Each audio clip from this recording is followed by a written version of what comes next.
Mysterious developments are taking place in the war between Russia and Ukraine. The Ukrainian army is testing a new method of attack against Russia. This method of attack has critical differences from conventional war strategies. We will take an in-depth look at the new strategy that was baffled Russian soldiers. First, let's look at the data we have. Looking at the maps again will help refresh our memory. Russia had managed to occupy only 4 regions in this operation launched from eastern Ukraine. However, the Ukrainian army liberated more than half of the territories occupied by Russia. In the process, the Ukrainian army liberated Kherson, the largest regional capital occupied by Russia. The Russian army suffered huge losses. Ukrainian soldiers managed to push the Russian army to the east bank of the Dnipro River. In this way, Russia has been squeezed further. In recent days, the fighting between Russia and Ukraine has been taking place around the town of Bakhmut in the Donetsk region. Russia is suffering heavy losses in this area. We can talk about the real developments now, but these details may upset Russian supporters. The Ukrainian Defense Ministry has published a report on Russia's losses in the last 24 hours. In just one day, Russia suffered heavy losses, including 510 soldiers, 5 tanks, and 5 armored fighting vehicles. These huge losses in the Russian army are making the Kremlin's job harder. Here is a list of Russia's total losses so far in this war. 92,200 soldiers, 5,905 armored vehicles, 2,929 tanks, 1915. Artillery systems, 1587. Unmanned aerial vehicles, 281. Airplane, 264. Helicopters, 16 vessels. The Kremlin may think that it cannot win the war after the heavy losses, but they plan to destabilize Ukraine by prolonging the war. This plan is costing the Russian military a lot of money. Russia is no longer suffering its only defeat on the battlefield. The Ukrainian army is now operating against Russia to stop the Russian invasion. There are very striking allegations about this. 2 military bases in Russia experienced successive explosions last night. Explosions occurred at Engels Military Airport in Saratov region and the Akolovo Military Airport in Ryazan city. While the cause of the explosions is not yet known, Russian and Ukrainian media claimed that the explosions in both regions hundreds of kilometers away from the Ukrainian border were the result of a drone strike. It is reported that 2 Tu-95 type bombers of the Russian Air Force were damaged in the explosion at Engels Military Airport. Damage to these very expensive airplanes caused a heavy damage to Russia. All of Russia's military aircraft have been withdrawn to hangars. It was stated that a fuel tanker exploded at Dyatlova Military Airport, killing 3 people and injuring 6 others. The Russian Ministry of Emergency Situations reported that 2 of the wounded were in serious condition while an investigation was launched into the incident the other day. An explosion occurred in an apartment building in Russia while a 5-story building experienced a partial collapse after the explosion. According to the first determinations, 4 people lost their lives and 10 people were injured. It is claimed that this building was allocated to KGB agents, Russia's intelligence service, and that these agents were planning an attack on Ukraine. The identities of those who died as a result of the collapse of this building were concealed because Russia wanted to hide the deaths of its intelligence personnel. There is a strong belief that all these attacks were carried out by Ukraine, but no one has any concrete evidence or details of what happens because Russia has blocked reporting on these attacks. So why is the Russian government blocking reporting on these events? In fact, there is a very clear answer to this question. Putin made the biggest mistake of his career by invading Ukraine. The whole world saw how badly the Russian army failed in this war, and the reaction against Putin increased. Putin has lost face. Everyone now knows that Russia is very weak militarily and administratively. This worries Putin. Putin claims that Russia is a strong state, and he is constantly propagandizing for this. If it is admitted that Ukraine is operating from military bases in Russia, it will become clear that Russia's air defense system is very weak. Russia refrains from commenting on this issue. Kremlin spokesman Dmitry Peskov was asked about this. "I also read the news in the media. Russian President Vladimir Putin was informed about the events," Peskov said. Peskov, who always makes very bold and aggressive statements, this time hesitated to make a statement. This shows that things are getting worse in the Kremlin, according to experts. Ukraine will now step up its operations in Russia. The Ukrainian army plans to disrupt all Russian offensive plans. Many military bases in Russia can be hit by Ukrainian drones. This forces the Russian army to abandon its offensive position because Russia now has to play defense. These attacks are also increasing the backlash against Putin. Unable to protect his country, Putin's reputation is diminishing more and more. The number of people taking part in anti-Putin protests in Russia is increasing every day. Putin is having great difficulty in maintaining his power. Thanks to these operations, the Ukrainian army is also ending Putin's political career. This increases the political uncertainty in Russia. Russia is intensely debating who should succeed Putin. The power struggles in Russia are escalating. Tension in Russia is quite high due to these struggles. Some bureaucrats and commanders have started to cooperate with some politicians in order to be appointed to critical positions. As a result, the chaos in the Russian state is growing. Ukraine's strategy has succeeded in stirring up Russia. Ukrainian leader Zelensky is succeeding in wearing Russia down with the strategic decisions he has taken in this war. Having defeated the Russian army at the front, Zelensky has now succeeded in creating chaos in Russian politics. In this way, he continues to inflict the heaviest defeat on Putin. Zelensky is putting Putin in a worse situation every day with his unprecedented war strategies. Putin, one of the most experienced politicians in the world and has for years, is helpless in the face of Zelensky's moves. Zelensky, a former comedian, plays his most painful jokes on Putin. Narcissistic Putin, who has struggled for years to gain respect, is disgraced all over the world. It is clear that Putin's political career is coming to an end as the success of the Ukrainian army grows. So does Putin's end. Putin, who has ruled Russia since 1999, has reached the end of the road. Putin has managed to overcome many political crises so far, but the operations of the Ukrainian army have done Putin the most damage. It is thought that the Ukrainian army will now target more symbolic location in its operations in Russia. There may be explosions at the biggest bases of the Russian army. All security measures in the Russian army have been put on high alert. All Russian soldiers are in great fear because it is thought that Ukraine could launch an operation at any moment. It is claimed that the Ukrainian army will use drones for this operation. The drones managed to overcome the Russian defense system. The Russian army does not have the power to counter Ukraine's drones. This situation is causing more panic in Russia. The situation in Russia could change completely if the Ukrainian army launched attacks on military bases in Russia. These attacks could infuriate the Russian rebels. The Russian rebels who are angry could storm the Kremlin in the face of such an event. These possibilities are keeping Putin awake. Putin is afraid of both his people and the Ukrainian army. What do you think about Ukraine's war strategies? How do you think Zelensky's policies are affecting this war? You think the explosions in Russia were caused by Ukraine? Do you think there will be more explosions in Russia? Russian citizens settled in the Crimean Peninsula by Russian leader Vladimir Putin are leaving the Crimean territory as a result of the Ukrainian army's airstrikes on the Crimean Peninsula.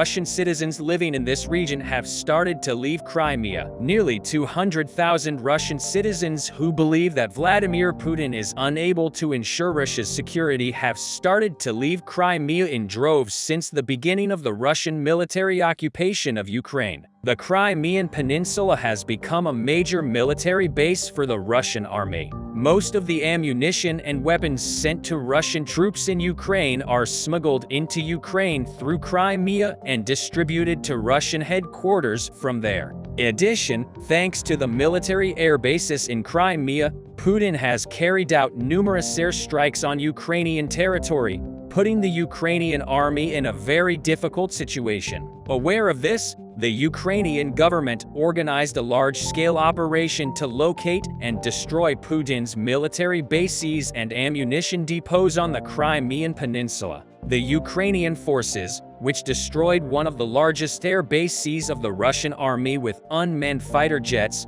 managed to deal a major blow to Putin, taking action with 8 Bayraktar unmanned fighter jets. Ukrainian forces heavily damaged 152 combat helicopter and 3 Su-27 fighter jets of the Russian Air Force. Shortly after this operation, Ukrainian authorities contacted pro-Ukrainian resistance organizations operating in Crimea and planned a major act of sabotage. These resistance organizations, which have been operating in Crimea since the beginning of the war, have managed to inflict considerable damage on Russia. The Ukrainian intelligence service located one of the Russian army's ammunition depots in Simferopol. Thus, in cooperation with pro-Ukrainian resistance organizations, an operation was launched to destroy this ammunition depot. Ukrainian resistance organizations formed a team of 18 resistance fighters. This team mobilized late at night and made great preparations to blow up the Russian ammunition depot. The insurgents managed to sneak into the ammunition depot guarded by Russian soldiers and placed the plastic explosives they had in their possession in the ammunition depot. After placing these timed explosives, the insurgents quickly left the area and waited for the explosives to be activated. After minutes of fighting, there was a huge explosion and the ammunition depot started to catch fire. After this latest incident in Crimea, Russian citizens living in this region started to leave Crimea urgently. It is well known that Russian leader Vladimir Putin settled a large number of Russian citizens in Crimea when he occupied the territory in 2040 due to the large number of minority citizens living in the Crimea. Vladimir Putin sold these minority citizens as a threat to him as part of the assimilation policy that the Russian government has been pursuing for years. Russian citizens were settled in Crimea in order to control the minority citizens there. However, the recent explosions and fires on the Crimean Peninsula have exhausted the patience of the Russian citizens in Crimea as the Ukrainian army's operations against Crimea increased. Russian citizens living in Crimea started to think that Vladimir Putin does not care about his people in Crimea after these events. Thousands of Russian citizens gathered in major cities such as Sevastopol in the early hours of the day and started organizing protests against Putin and the war. The people protesting against Vladimir Putin demanded an end to the war and the return of peace. However, the most remarkable event in Crimea was the traffic on the Kerch Bridge. Hundreds of vehicles were queuing on the Kerch Bridge trying to leave the island. Russian soldiers were stationed at the end of the Kerch Bridge to prevent Russian citizens from leaving the island. For this reason, many Russian citizens tried to leave Crimea by sea. The number of Russian citizens who rented boats and tried to leave Crimea by sea was in the tens of thousands. In order to prevent Russian citizens from fleeing Crimea, Putin declared a red alert and activated the Russian National Guard called Drozgvardia. A large number of Russian National Guardsmen set foot on Crimea in soil and tried to suppress the uprising. Russian citizens, even though the Russian National Guard managed to prevent these protests by intervening harshly against their own people, they could not prevent Russian citizens from leaving Crimea. The recent explosions and fires in Russia and Crimea have increased the anger of Russian citizens against Putin. For this reason, many anti-Putin and anti-war protests are being organized across Russia. One of the things Vladimir Putin fears most is that his own people will turn against him. To prevent this from happening, Putin does not want his own people to know about the war in Ukraine. For this reason, he has banned any anti-war and anti-Russian Mediterraneos in Russian television channels and newspapers. As it is known, Vladimir Putin had previously arrested a news reporter who took anti-war action on live TV. However, there were still television channels in Russia that tried to report independently in order to prevent these channels from reporting. Putin fined them under various pretexts. The channels that could not afford to pay these fines were soon shut down. Russian opposition officials who want to use Vladimir Putin's aggressive policy in Ukraine as an opportunity to oust him from his throne have also taken action against Putin. Many Russian opposition officials have started to organize speeches in many Russian cities. Opposition officials who are trying to get the support of Russian citizens think that Putin will lose the election with this war, according to the surveys conducted by independent polling companies in Russia. It is seen that Vladimir Putin's vote loss is over 15%, so it seems unlikely that Vladimir Putin will be re-elected president in the next Russian elections. There are main reasons why Vladimir Putin is so hated by his own people, but the most important one is Putin's forced recruitment of his own citizens into the Russian army. As it is known, more than 300,000 Russian citizens were conscripted into the army through partial mobilization and sent to fight in Ukraine. This is exactly why the Russian army has suffered so many casualties in Ukraine. These soldiers are sent immediately after a very short period of training. But this training is extremely inadequate. These soldiers who have no experience of war can lose their lives in a short time on Ukrainian soil. Many experts, researchers had warned Vladimir Putin about this, saying that these soldiers are inexperienced and do not have any knowledge about war will lead to their death very easily. Experts, researchers did not want these soldiers to be sent to Ukraine. However, despite these warnings, Vladimir Putin chose to send these soldiers to accelerate his invasion of Ukraine. Before the start of the war, Russian leader Vladimir Putin and Kremlin officials promised that the occupation of Ukraine would be completed in as little as a week and that Russian soldiers would not be harmed in any way. But now we can see that the Russian army's losses on Ukrainian territory are over 200,000. At the same time, the Russian army, which has lost a large number of armored vehicles, tanks, ammunition and weapons, is going through a very difficult period. The Ukrainian army has managed to recapture many regions on the Russian occupation and added Russian equipment to their own inventory. As it is known, many tanks and armored vehicles belonging to the Russian army were exhibited on the streets of Kiev in recent months. The Ukrainian army is repairing the intact vehicles such as tanks and armored vehicles captured from Russian forces, adding them to their own inventory and using them against the Russian army. Previously, Ukrainian officials had made a joking statement about this issue in order to draw attention to the equipment captured from the Russian army. The Ukrainian government made a joking statement that Russia ranks first among the countries that have helped the Ukrainian army so far. There are a lot of updates from the Luhansk region. Here, Russians launched an intense series of assaults to push Ukrainians from the eastern bank of the river and launched extensive artillery preparation on Kupiansk, causing mass evacuation of the city in preparation for the storming operation. However, it looks like all these efforts were in vain because they failed to secure their flanks, which invited Ukrainian counterattacks and rendered the storming of Kupiansk infeasible. Last time we talked about this region, I told you that Russian forces breached the Ukrainian defense in Anakiva and started moving south along the river in an attempt to clear the eastern bank and secure the flanks before they moved in more forces for an attack on Kupiansk. I also told you that the main idea of such actions is to cut supplies to the Slivka group and collapse the front line towards the Oskol River. Many sources brought attention to the fact that Ukrainian officials have ordered the mandatory evacuation of vulnerable civilians from Kupiansk,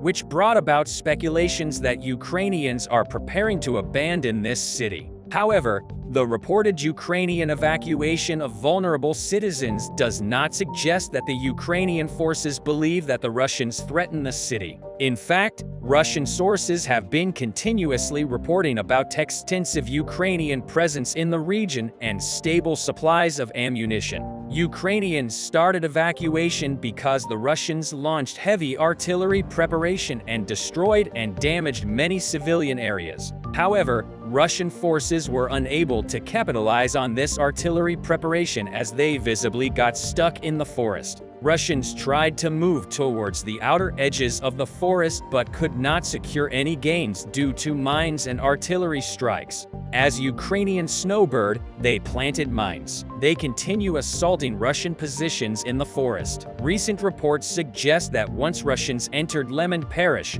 which was previously a gray zone, Ukrainians started increasingly targeting this settlement. Even the fights in Chernihiv could continue to this day because Ukrainians launch assaults from Dvorichna through the forest. Securing this flank is a necessity for Russians. Otherwise, they cannot deploy additional troops to conduct an offensive towards Kupiansk, cutting supplies to the Slivka group and collapsing the front line. The Institute for the Study of War commented on this situation and stated that in order to threaten the city, Russians need to advance 13 kilometers cross-country rapidly, and the failure to secure their gains in the forest showed that they do not have the capacity to do it. Ukrainian General Staff concluded that the only objective that Russians are achieving here is fixing Ukrainian forces in the Kupiansk direction and preventing Ukrainian forces from transferring personnel to other areas in Ukraine. As you remember,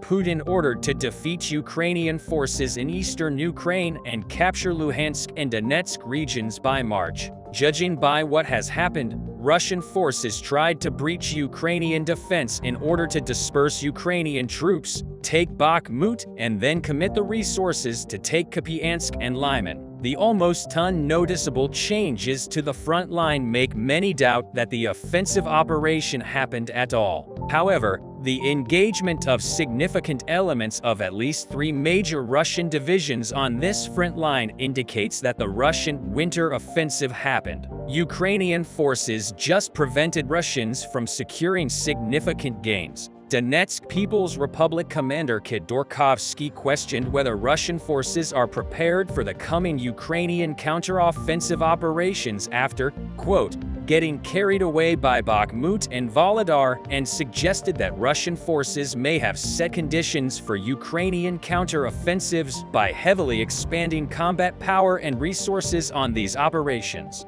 The conventional Russian military recently massed and lost significant number of mobilized personnel for a 6-culminated offensive push near Volodar. The Marine brigades were even merged together due to losses. Russian major offensives in the Luhansk region failed to generate any significant results, and Russians are still fighting in Bakhmut. The Institute for the Study of War estimates that the culmination of Russia's current 3 offensive efforts will likely allow Ukrainian forces to launch counter-offensives anywhere along the front line. It looks like Putin has overestimated the Russian military's own capabilities and the extent to which mobilized soldiers will play a role given the current state of the Russian army. The most realistic plan would have required anywhere from 6 to 12 months of several phases of successful Russian campaigning. As of now, the intensity of vice remains high only around Kremenna and Bakhmut, which implies that the Russian offensive has prematurely culminated, and Russian forces' culmination could generate favorable conditions for Ukrainian forces to exploit in their own late spring or summer counteroffensive. After incorporating Western deliveries of weapons and newly built and trained assault formations,